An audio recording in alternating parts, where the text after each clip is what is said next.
pode entrar no Brasil Business Network com o rei do networking, Tom Rioch.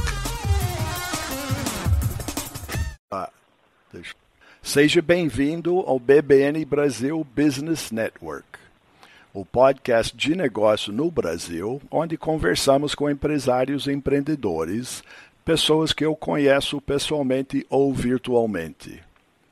Eu sou Tom Rioch, americano com muitos anos no Brasil e conhecido como o rei do networking, palestrante sobre networking feminino e autor do livro Seja Executivo e Não Executado. Hoje, no BBN Brasil, vamos falar com o Luiz Drouet. Ele é Managing Partner da Share RH, uma empresa de gestão estratégica de pessoas, de recrutar, selecionar, avaliar e desenvolver profissionais e executivos. Luiz Drouet iniciou sua carreira como trainee na Anshan Brasil, em Campinas, e onde nós conhecemos. E onde Luiz chegou até a gerência regional para o interior de São Paulo, e também ele foi executivo em Campinas do movimento Todos pela Educação, também superintendente da ASIC, que é a Associação Comercial e Industrial de Campinas. Ele é atualmente membro da diretoria executiva da ABRH São Paulo, e é mentor do Founder Institute Campinas e também vice-presidente de ecossistema da Campinas Tech. Sua atuação voluntária conta ainda com o histórico da fundação da filial de Campinas da ONG de voluntariado jovem Sonhar Acordado e do Comitê Campinas da Rede Global do Empreendedorismo, hoje integrado a Campinas Tech. Com isso, bom dia, Luiz, e seja bem-vindo ao BBN Brasil Business Network. Bom dia, Tom. É um prazer fazer esse bate-papo contigo e também poder compartilhar um pouco dessa experiência com os ouvintes aí do podcast. Luiz, nós falamos já algumas vezes, né, mas especificamente hoje, eu lembro da época da Anshan e também da Associação Comercial. Você instituiu a participação como voluntariado em ações sociais como parte do treinamento dos trainees. Isso também era parte da seleção dos candidatos? Olha, nunca fiz parte de uma forma, né, mais estruturada, formal do processo seletivo, né? Mas eu sempre aproveitei o meu networking em projetos de voluntariado para poder identificar bons talentos. Acabei contratando muita gente dos projetos em que eu tinha envolvimento e também, sempre que entrevisto um profissional, independente da sua faixa etária, mas especialmente os jovens, eu gosto de entender o que ele já fez no sentido como voluntário para compartilhar um pouco para a sociedade, para a comunidade, né? Tanto no sentido da contribuição, mas principalmente porque eu acredito muito que esse tipo de experiência enriquece muito e ajuda a pessoa a se desenvolver, tanto pessoalmente quanto profissionalmente também, né? Tá, justamente no que chamam os soft skills, né? A parte de relacionamento pessoal. Exatamente. Então, a gente sabe que hoje isso é um grande diferencial de qualquer profissional que quer crescer, tanto como executivo como empreendedor, né, eu ter essas soft skills e essas competências, e o voluntariado é uma tremenda oportunidade para colocar em prática esse desenvolvimento e complementar essa formação. Até porque a formação ainda hoje em dia é muito conteudista, né, desde a escola até nas universidades, em pós-graduações, foca-se muito no conteúdo e pouco nessa parte mais comportamental, e o voluntariado ele ajuda muito. Bom, você também viu, mas no meu tempo no Brasil, eu via o Brasil se transformou como um país industrial, né? E transformar hoje num país de serviço, né? Economia de serviço. E a educação no passado foi muito técnico, né? Em aprender como fazer algo. E as empresas, de fato, fabricavam alguma coisa. Hoje a realidade é diferente, não se fabrica mais, né? É tudo serviço. Então, para servir, precisa aprender como, não é assim? Perfeito. Eu diria até, Thomas, que a sua visão está perfeita sobre a evolução da nossa economia, mas mesmo em mercados industriais, Hoje, essa questão de você entender o cliente, trabalhar em equipe, de se relacionar muito bem, isso é fundamental e, obviamente, com o crescimento do mercado de serviços, essas competências ganham ainda mais importância. Então, eu vejo assim como uma tendência irreversível a valorização das soft skills em relação a qualquer outro tipo de competência técnica. Agora, ao nível das universidades hoje, você tem essa percepção que estão educando para isso? Então, acho que eu vejo um gap ainda muito grande, Thomas. Eu vejo alguns players muito engajados em alinhar ao que está acontecendo em todo esse processo de transformação. Alguns players realmente tratando esse tema como prioridade e conseguindo alguns resultados interessantes, mas de uma forma geral, né, quando a gente olha para a formação do mercado de trabalho como um todo, um gap muito grande, né? Como eu disse, agora uma formação ainda muito grande em termos de conteúdo, né? Toda a formação do vestibular ainda leva muito em consideração toda essa decoreba que existe de conteúdos que vão ser úteis na jornada do profissional, né? Então, eu acho que tem um belo trabalho, né? A área de educação com certeza vai passar por uma transformação muito grande nos próximos anos para conseguir responder a essa necessidade que o mercado de trabalho traz do ponto de vista dos desafios que vão ser apresentados para que esses profissionais possam não só se inserir, mas se manter competitivos aí no mercado de trabalho. A gente já falou isso em outras entrevistas aqui no BBN Brasil. O Brasil hoje tem quase 13 milhões de pessoas desempregadas, né? E realmente de todo tipo. Pessoas que até formados, né? Saíram da faculdade tudo e não estão conseguindo achar.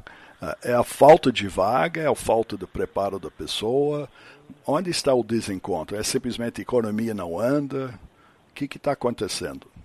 Eu acho que é um conjunto de fatores. Eu acho que, obviamente, o aquecimento da economia poderia ajudar nesse sentido, mas pouco a gente está percebendo é que talvez a economia que a gente teve antes dessa crise econômica, né, que se alongando aí ao longo dos últimos anos, aquela economia que a gente conhecia, ela simplesmente não vai existir mais, ela não vai voltar, até porque mesmo no cenário de aquecimento econômico, a economia vai ser outra, né? Ela vem passando por uma transformação muito grande, ao mesmo tempo que a gente vive esses desafios aqui no Brasil. Então, o que eu vejo como fator é exatamente esse gap em relação à formação, né, em relação à demanda do mercado, e também toda essa transformação, né? A gente tem novas atividades profissionais, né, novas profissões, e aí, obviamente, está sobrando para essas novas atividades, e aí cabe ao profissional realmente, por princípio, se reinventar completamente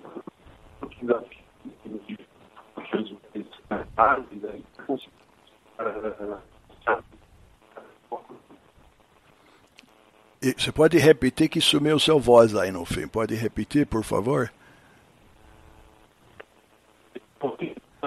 Cada profissional ele reconhece a necessidade de se reinventar desse contexto que a gente está vivendo e realmente liderar esse processo, né? Então, hoje existem ofertas de cursos mais modernos, etc., para poder conhecer e aprender essas novas profissões, que até pouco tempo não existiam, mas, sem dúvida, o grande desafio é o profissional estar aberto para se adaptar e entender essa nova dinâmica que está acontecendo. Bom, você no Share RH, vamos dizer, em primeiro plano, o seu cliente é a empresa que está procurando pessoas. É assim que você trabalha? Exatamente. E aí você busca o candidato, aí você, seu relacionamento então com as pessoas, eventuais candidatos que aí vão te procurar, você procura eles. E a sua orientação, você orienta os dois lados, você orienta a empresa da realidade e você orienta também o candidato de onde eventualmente pode encaixar ou não, não é assim? Claro, exatamente. Ainda que os nossos clientes sejam 100% corporativos, ou seja, quem nos remunera são realmente as organizações que têm esse objetivo de contratar, selecionar, desenvolver jovens e profissionais em toda a jornada de carreira, a gente interage com todos os públicos e o público dos candidatos é um público muito importante para a gente. Então a gente acaba dialogando muito ao longo dos nossos processos seletivos e em outras oportunidades como forma de contribuir para esse processo de mudança, né? Tentando elevar o nível de consciência e ajudar nessa preparação. Obviamente, quando a gente fala de emprego e candidatos, a gente fala meio genericamente de uma coisa só. Mas se a gente olha para a nossa região aqui de Campinas, Campinas é muito rico na oferta. Empresas industriais, empresas de serviço, empresas de comércio, empresas de educação, empresas de saúde, tem de tudo. E eu acredito que deve ter empresas também procurando candidatos para tudo isso.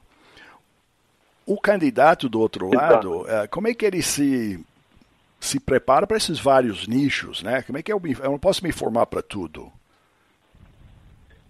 Eu acho que parte muito do autoconhecimento, né? Dele entender os seus objetivos de carreira. Hoje fala-se muito em propósito, né? Então, não existe uma fórmula mágica para você descobrir o seu propósito, mas é esse processo de autoinvestigação, de autoconhecimento que vai ajudar a pessoa a realmente orientar suas escolhas. Agora, a gente não pode esquecer né, de olhar também para o mercado e entender que determinados setores enfrentam desafios maiores do que outros, que, mesmo no cenário de crise, têm crescido muito, né? Então, um exemplo aqui na região de Campinas, mas em diferentes mercados hoje do mundo, é a questão da tecnologia, né? Então, não só as empresas de tecnologia vêm crescendo muito, não sentiram a crise e têm crescido muito no mercado, como as próprias empresas tradicionais têm procurado se transformar através da tecnologia. Sim, então, o profissional que esteja dentro desse mercado ou próximo do mercado de tecnologia, com certeza vai ter muitas oportunidades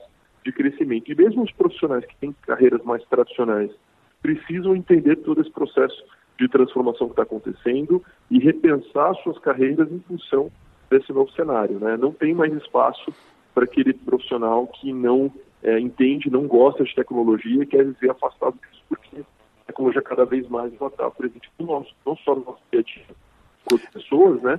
Mas cada vez mais também como profissional. Daí a pessoa, literalmente, ele se torna obsoleto.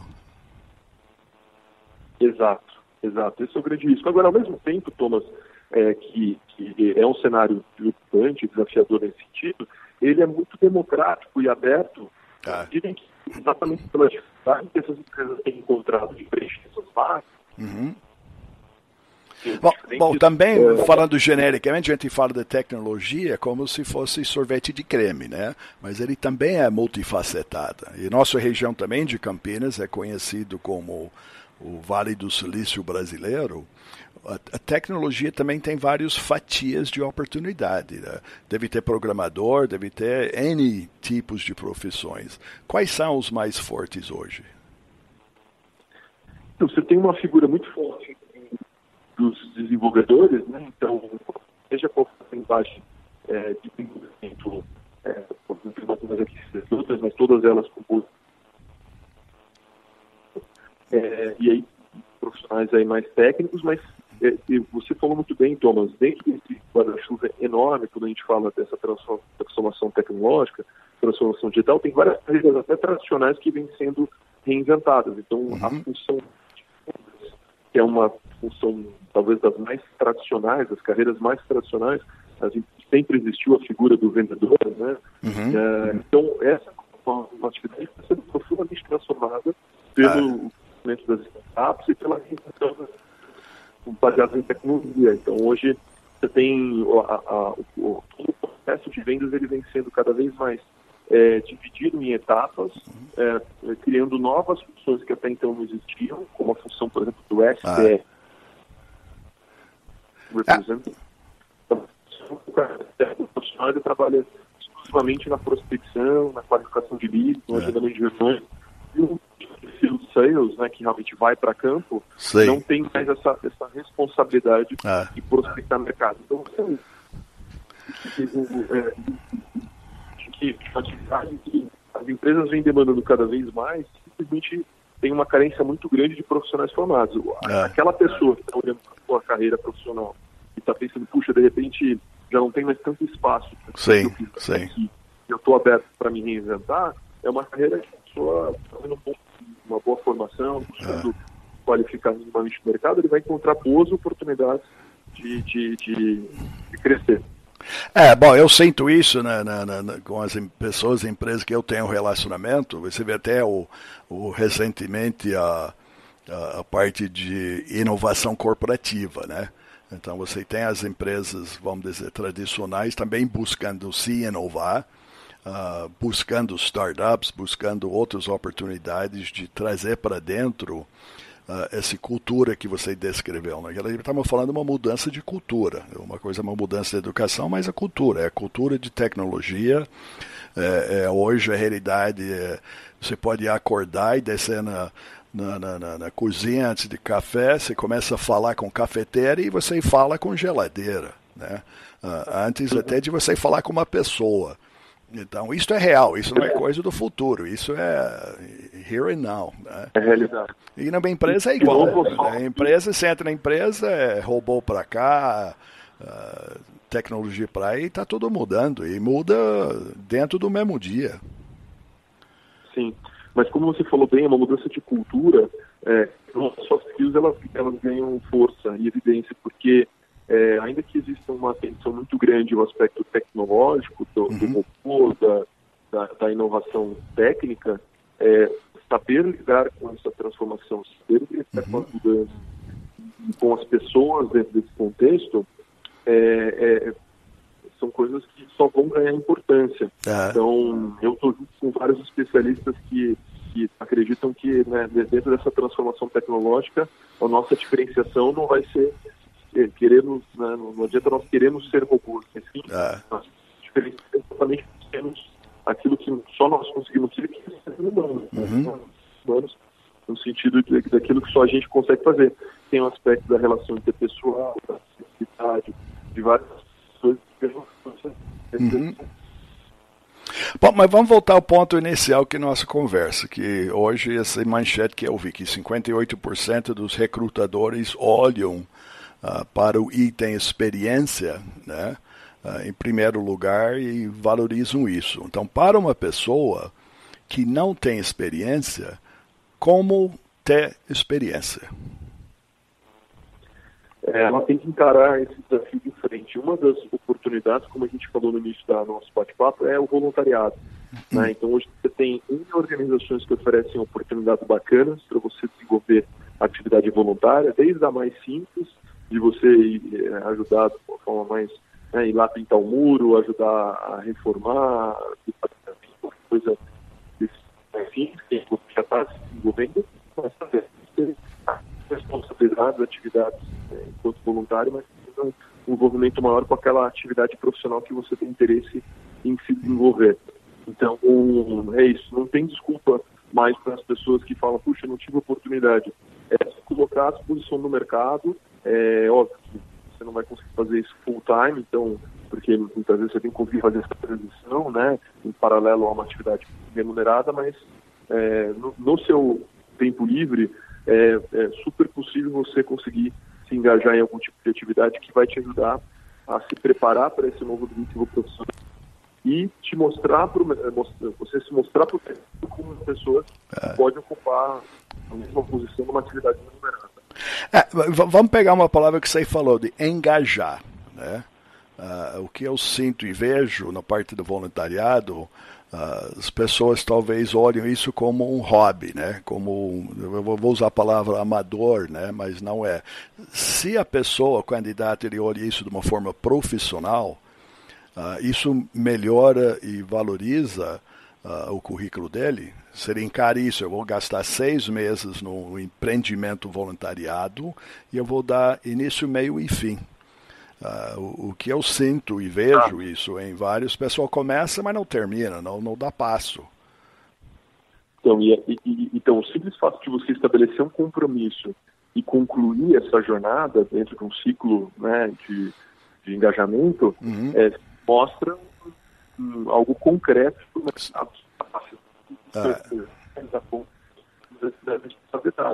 Quando a gente fala desse tipo de trabalho voluntário que envolve competências, soft skills, é esse tipo de compromisso. Não você ir lá uma vez, dar o ar da graça, contribuir pontualmente, ainda que seja importante, mas depois não aparecer mais. Então, passa por essa...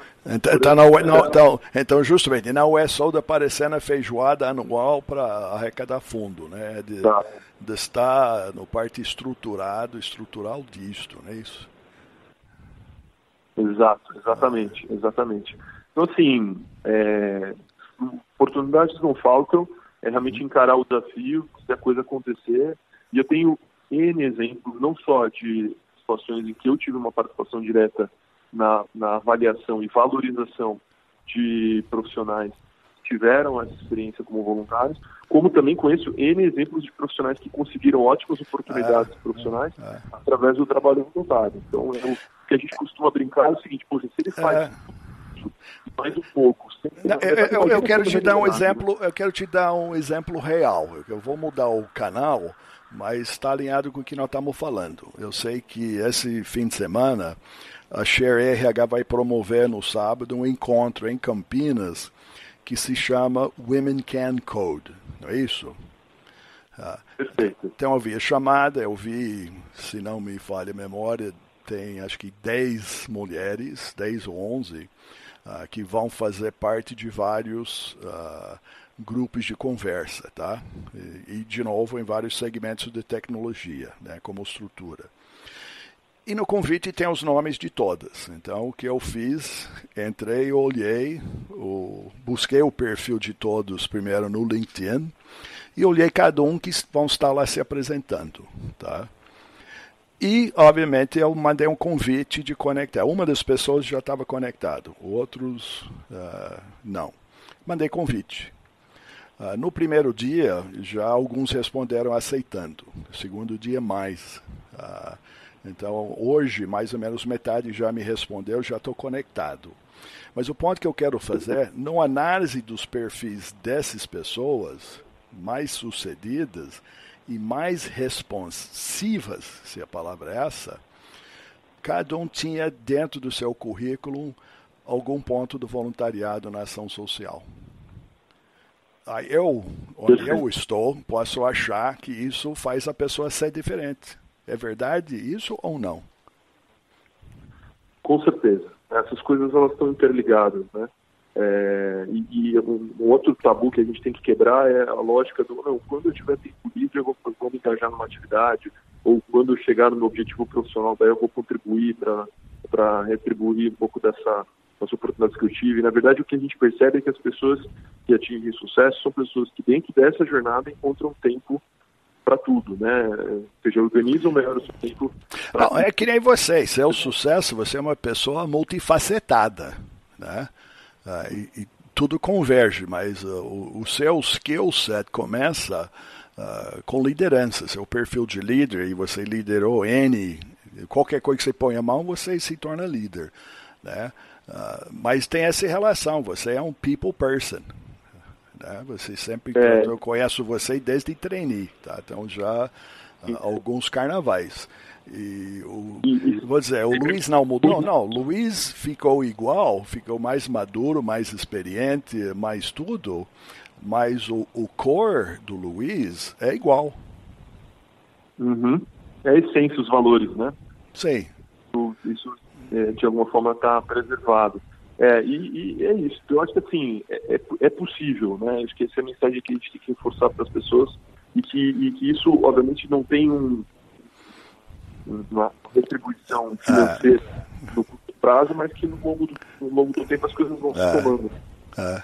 Bom, eu diria isso fora das culturas. Você está falando do Brasil. Eu sinto um pouco diferente. Eu vejo que empresas lá fora, Estados Unidos e Europa, meu relacionamento, eles mostram que eles dão um valor maior a isso que nós estamos falando. Voluntariado, parte social, ela realmente é um quesito muito forte, tá? E, de fato, isso é traduzido em valor real de remuneração, rapidez no crescimento profissional e aí vai. Tá? Agora, voltando, Women Can Code, né? O que é Women Can Code? Olha, dentro da Share, a gente atende muitas empresas de tecnologia aqui na região. Uma realidade, acho que para todas as organizações hoje, a agenda da diversidade é algo muito importante para elas, e no mercado de tecnologia esse desafio é ainda maior, né? Porque as mulheres, infelizmente, desde cedo são pouco estimuladas ou até, de alguma forma, inibidas a olhar para o mercado de tecnologia como uma possibilidade de carreira. Então, essa equidade de gênero no mercado de tecnologia, ela ainda é mais desigual. Para você ter como referência, só 17% dos profissionais que atuam com desenvolvimento de software no Brasil são mulheres. Só 17% no Brasil. Então, o Women Can Code surgiu como uma iniciativa da Share RH exatamente para contribuir para a mudança desse cenário, né? Então, hoje a gente está em parceria com 9 empresas aqui da região, e em parceria com elas nós estamos lançando agora nesse sábado, dia 15, esse programa, mas muito mais do que só um evento, né? Vai ter conteúdo bacana lá, várias mulheres falando sobre como é que foi essa trajetória, os desafios e oportunidades para as mulheres no mercado de tecnologia. Mas nesse sábado a gente lança um processo seletivo para um programa de formação gratuito com 25 vagas que vai capacitar mulheres para que possam ingressar no mercado aí de tecnologia. Então, e ao final do programa de formação, o mais bacana é que essas empresas que estão junto com a gente nesse programa vão oferecer oportunidades de trabalho para algumas dessas profissionais. Legal. Então, é uma oportunidade que a gente vai fazer um trabalho de sensibilização, uma campanha muito forte para chamar atenção para esse tema, mas ao mesmo tempo a gente está dando uma contribuição concreta para que mais mulheres possam ingressar nesse mercado. Legal. Então, este sábado, né, é dia 15, no auditório do FACamp, que é a Faculdade de Campinas, aqui em Campinas, Barão Geraldo, das 8 da manhã a meio-dia, é isso? Perfeito, exatamente. Legal. Thomas. Então tá bom. Bom, Luiz, nós estamos chegando no fim do nosso tempo para o programa, mas com certeza nós vamos encontrar sábado lá no Women Can Code, que isso me interessa, né? Eu acredito que Women Can Code de fato, e quero conhecer mais essas mulheres que estão lá, tá? E você, inclusive, novamente, com certeza, ok? Então, obrigado por participar e compartilhar seu tempo e experiência com nossos ouvintes. Eu que agradeço e parabéns pelo trabalho que você tem feito, conteúdo muito relevante, e vai ser sempre um prazer poder contribuir em novas oportunidades também. Legal. Muito obrigado de novo. E também eu gostaria de convidar nossos ouvintes para visitar o site bbnbrasil.com, onde você vai achar o podcast Hoje com Luiz Drouet, também o perfil e links para o perfil dele no LinkedIn. E você pode procurar o shareh.com, é SHARE-RH.com. E Luiz Drouet é L-U-I-Z, e o sobrenome D-R-O-U-E-T. O BBN Brasil Podcast está no Spotify, Apple Podcasts, Google Podcasts, Spreaker, TuneIn, Himalaya, entre outros. E você pode seguir entrevistas passadas e futuras do BBN Brasil. Quero agradecer vocês, ouvintes e seguidores do podcast. Nossa audiência é o fator mais importante do nosso sucesso. E lembrar que o programa de hoje é um oferecimento de Focus MI Market Intelligence e Focus MI, especialista em pesquisa de mercado no setor agrícola no Brasil. E mais informações no site focusmi.com. Obrigado pela audiência. Até o próximo encontro aqui no BBN Brasil Business Network. Obrigado por entrar no Brasil Business Network com o rei do networking, Tom Riop.